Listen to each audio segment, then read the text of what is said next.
Time for Random Quar Lore Part 2.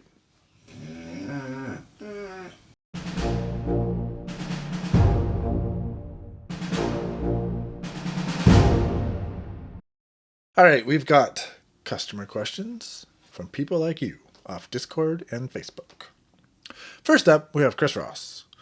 I think it would be useful to have a summary of Quar biology on YouTube. The basic size, weight, ecological niche, diet, and reproduction stuff?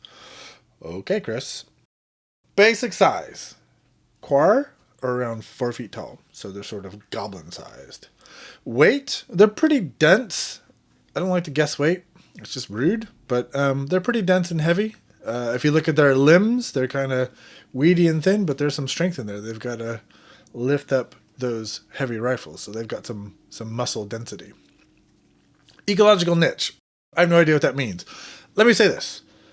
I most often say that they are anteaters, and I think that's because that gets us closest to an Earth analog. But they're not particularly anteaters because they are omnivores. So they do have a small little mouth at the end of their snout and a long tongue, much like an anteater. But at the back, beneath their eyes, you can see they've got a little jawline. They've got teeth way back there and jaws. So their long tongue pulls food back to that snout, back to their teeth where they chew it up and they swallow it. So they eat bugs. They also can eat meat and drink things, etc. Reproduction stuff. No. Next question comes from The Void Screams. Can Quar flick their ears like a cat or dog? Yes.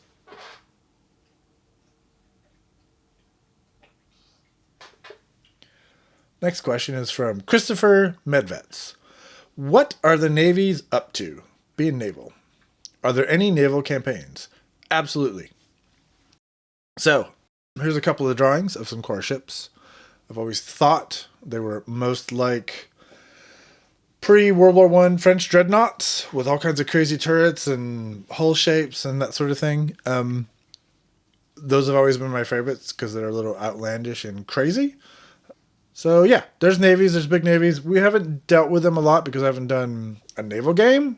And right now we're mostly concentrating on a skirmish game. Even the mass battle is not that much bigger than skirmish. So a big battleship doesn't really factor into that.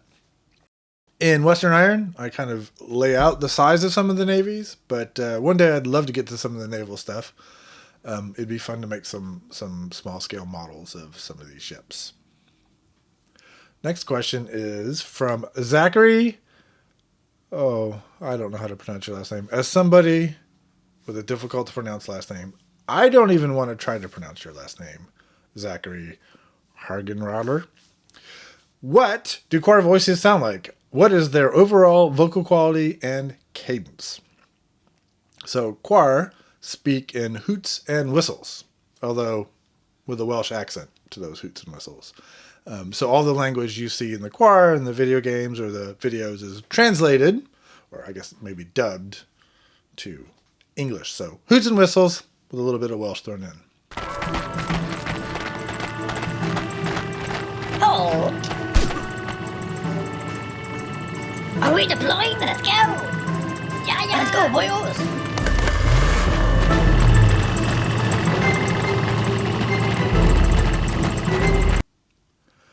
Next question is from Chris Handy. Not a question per se, but I am dying to know more about the Iniscol Islands, specifically island partially under Arnyaran control. So let me say this, and you're probably tired of hearing this. You will find out about the Iniscol Islands, and sooner than you think. I am actively working behind the scenes on some Iniscol fluff, because they also fascinate me, and there's some interesting ways that they will tie into the Western theater with Tolmor and Koftir, and what Loic's doing with Mayor Brach and his League of Nations. So, there'll be something there, and we might find out about that island that is cut in half with Arnyaran and Iniscol control. All right, once again, quick little one. Thank you for the questions.